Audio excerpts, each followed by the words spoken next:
This Justin, a catastrophic blizzard has struck the city of Toronto and surrounding cities near Toronto like York Region.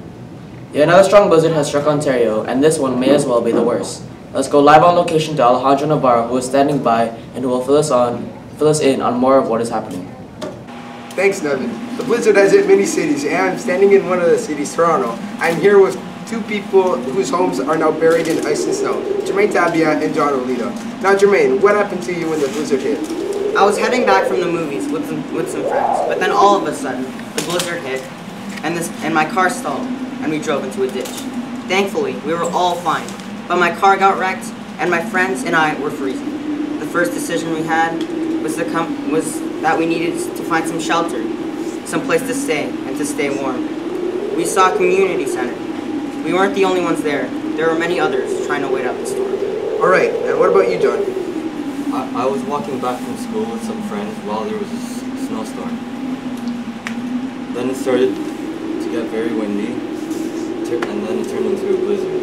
So my friends and I ran into some sort of building, which turned out to be a community center.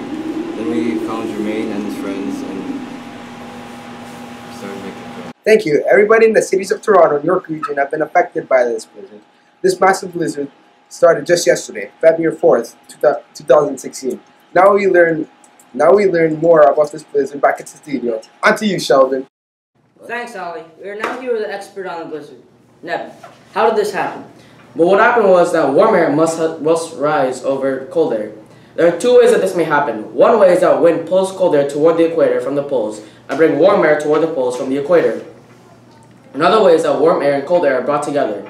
A front is formed and precipitation occurs. That is how the blizzard has occurred. We will keep you posted on updates as they become available. This is Sheldon Enriquez with your latest news update right here on KFC News, Channel 21 in Toronto. Good night, everyone. Hey! Thanks, Sheldon. I'm here with two of the survivors from the blizzard, Jermaine Tabia and John Olito, who has just gone through PTSD. Now, Jermaine, what was it like? I just suffered through the horrific blizzard while facing PTSD. My life was going nowhere, and I had no idea what to do. But then I found Oscar. Oscar is a German Shepherd who helped me get through the horrific events. Oscar helped me keep strangers away, and he helped me feel safe in public. He is the most behaved dog I've ever come upon. And he's just so cute. I'm so glad I met him.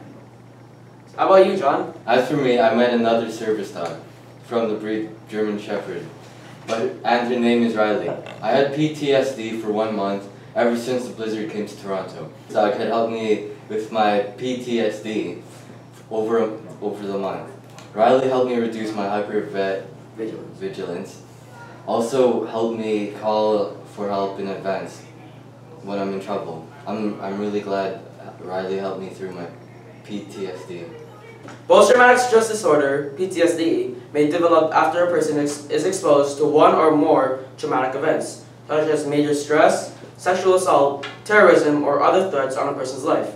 The diagnosis may be given when a group of side effects, such as disturbing recurring flashbacks, avoidance of or numbing of memories of the event, and hyperarousal continue for more than a month after the occurrence of a traumatic event. Most people having experienced a traumatizing event will not develop PTSD.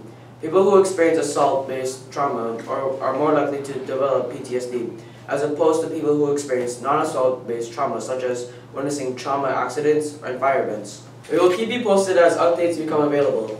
This is Nevin Aragon with the latest news update right here on KFC News, Channel 21 in Toronto. Good night, everybody.